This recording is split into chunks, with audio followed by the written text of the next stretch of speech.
Bonjour à toutes et à tous. Aujourd'hui, on va parler outillage. Je vais vous présenter l'outillage que j'ai et aussi vous dire avec quel type d'outillage vous pouvez commencer le bonsaï. Et ça, c'est de suite.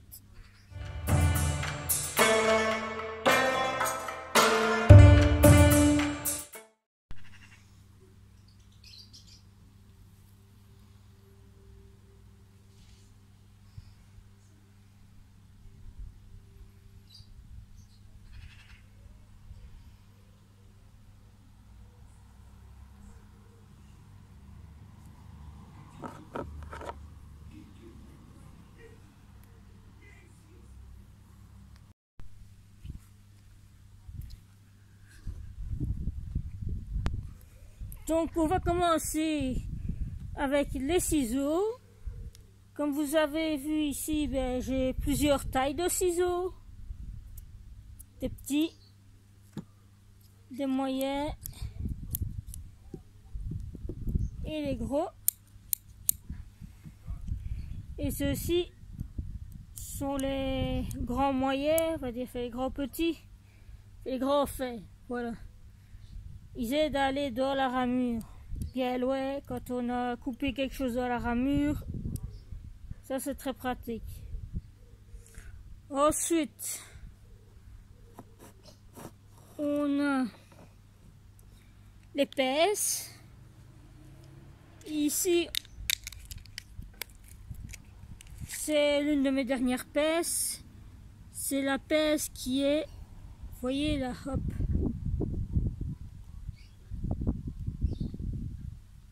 Elle n'est pas droite et elle n'est pas trop ronde non plus. Elle n'est pas trop droite et elle est ronde. C'est le mix entre les deux pinces. Ici la droite et la ronde. Cette pince-ci est un peu le mix. Et c'est vrai que c'est bien de l'avoir. Elle peut être très utile. Mais on n'en est pas là pour l'instant. Donc je vais vous continuer mon petit bonhomme de chemin. Donc ici c'est la pince ronde qui sert à creuser les plaies. Quand vous coupez un moignon aussi sec, coupez et vous faites pas beaucoup de cicatrices non plus avec ça. Oui.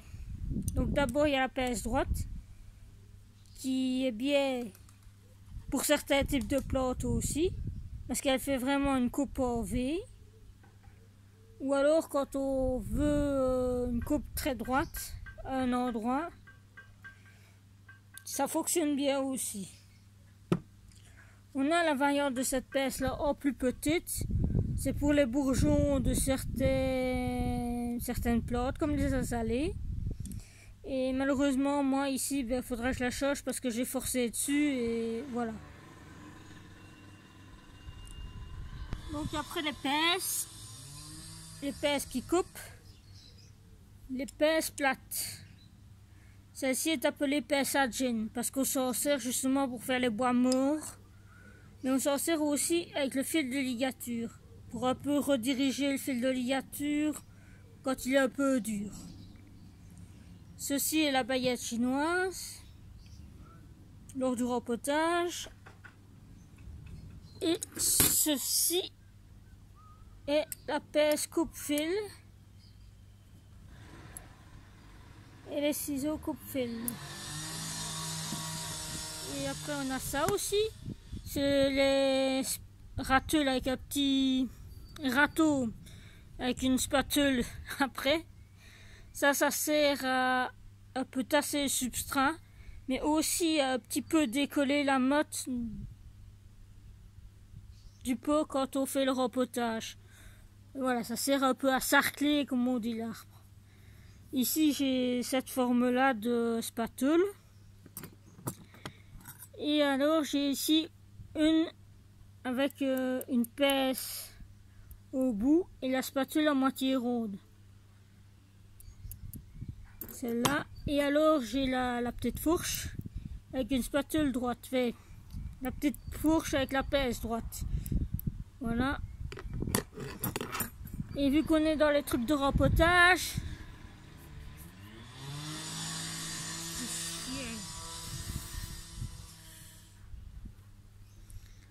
vu qu'on est dans les accessoires de rempotage, ici j'ai le croc qui sert à démêler les racines lors du rempotage. Et ici le sarcloir qui est muni de petites dents ici. Ça aide à décrocher la motte du pot sans trop de problèmes. Ce qui peut aller aussi avec ces outils-là pour les entretenir. Donc les ciseaux, ce qui est ciseaux, pèse, c'est des pierres à eau pour affûter les ciseaux et les tranchants des outils. Maintenant, ça aussi, voilà, ça aussi. C'est ce qui peut me servir de... C'est un couteau à greffe qui me sert à un peu dénuder les troncs pour faire un jean ou un chari, pour délimiter le jean ou alors le chari. C'est très utile. Les petites brosses pour nettoyer le tronc, des mousses. Et pour ce qui est des outils, vraiment des outils bonsaï, voilà, c'est tout, j'en ai fini. Quand on commence le bonsaï, on ne va pas aller acheter tous ces trucs-là, hein. Ça, peut-être à la limite des paires de ciseaux comme ça, oui. Si vous n'avez pas le budget pour vous acheter ces paires de ciseaux-là, ne vous cassez pas la nénette, hein. Allez acheter un truc ici comme ça, là. Aussi, c'est un sécateur de précision, vous voyez, il est grand, fait, pour couper des petites branches. Il y a ceci aussi, qui font des coupes franches, hein. Et si vous n'avez pas encore ça, ben le bon vieux sécateur, hein, fait quand même l'affaire. On s'en sert quand même, c'est quand même utile. Pour ce qui est des ciseaux, ça c'est utile. Pour justement laisser bien le tranchant des ciseaux et tout ça, on a alors l'affûtage. Ce qu'on voit maintenant aussi des petits affûteurs comme ça. Où on sait affûter les lames de sécateur ici et les lames de couteau par là. Ou alors on peut très bien utiliser nos bonnes pierres à eau. Il n'y a aucun problème pour ça. Pour ce qui est de remplacer la pince à jean, au début, vous pouvez très bien utiliser une pince d'électricien comme ça, de précision, un peu fine. Hein. Vous avez aussi un petit coupe-fil muni avec. Donc ça fait un peu deux en un, en attendant d'avoir un peu plus les budgets pour s'offrir du matériel.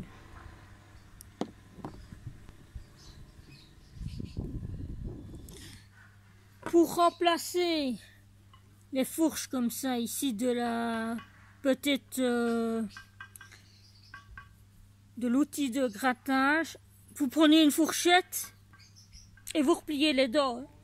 Une vieille fourchette, vous repliez les dents et ça fait l'affaire. Vous n'avez pas besoin d'aller acheter directement des outils comme ça bien chers et bon voilà. Et pour ce qui est de la pince à épiler, ben, on a des autres pinces, on peut trouver d'autres pinces à épiler comme ça, fait d'eau. Dans le commerce, vous avez aussi des petites pinces comme ça, la chirurgicale, que vous trouvez dans les trousses de secours. Et ben, elles peuvent faire très bien l'affaire. Il n'y a aucun souci. Donc, voilà. S'il vous faut vraiment des outils vraiment pour commencer, dans le rayon des sécateurs, hein, ça peut très bien faire l'affaire. Pour la pince à jean, ben, la pince électricienne. Pour la fourchette à gratter, une fourchette. Hein. Ben oui, les ciseaux sont remplacés par les sécateurs. le PS coupe-fil aussi est mis dedans. Vraiment, ce qu'il vous faut, s'il vous faut vraiment un outil bien précis, pour commencer, qu'on ne trouve pas dans les outils comme ça, c'est bien sûr la pince ici et la pince ronde. Ça, ce sont vraiment les deux outils qu'on ne trouve pas, ou alors celle qui fait les deux ici.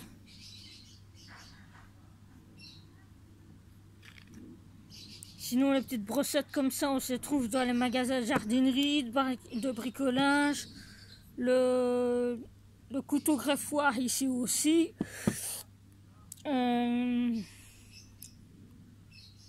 Voilà. Ce qu'il faudra, ah oui, aussi, ce qu'il faudra alors vous procurer, et j'avais oublié d'en parler, les mastiques. C'est pour protéger les plaies quand vous coupez. Quand vous coupez sur faites des grosses plaies, ben voilà. Ici, vous l'avez en pâte. C'est un peu comme de la pâte à modeler. Sauf qu'elle colle bien au doigt, et pour la poser sur l'arbre, il faut qu'on ait quand même les doigts un peu humides. Comme ça, elle ne nous colle pas sur les doigts et elle se pose sur la plaie de l'arbre. Ça, c'est le solide. Et ici, c'est la même chose, hein, mais en mastic, vous voyez, un peu plus en pâte, quoi. Et ça, en général, on l'utilise sur les azalées parce que l'azalée ne fait pas de belles cicatrices.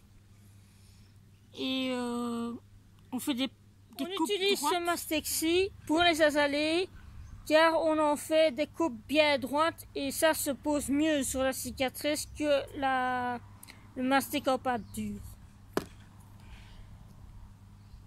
Sur ce, j'ai fini la vidéo avec quelques petits problèmes techniques, mais bon, ça en passe.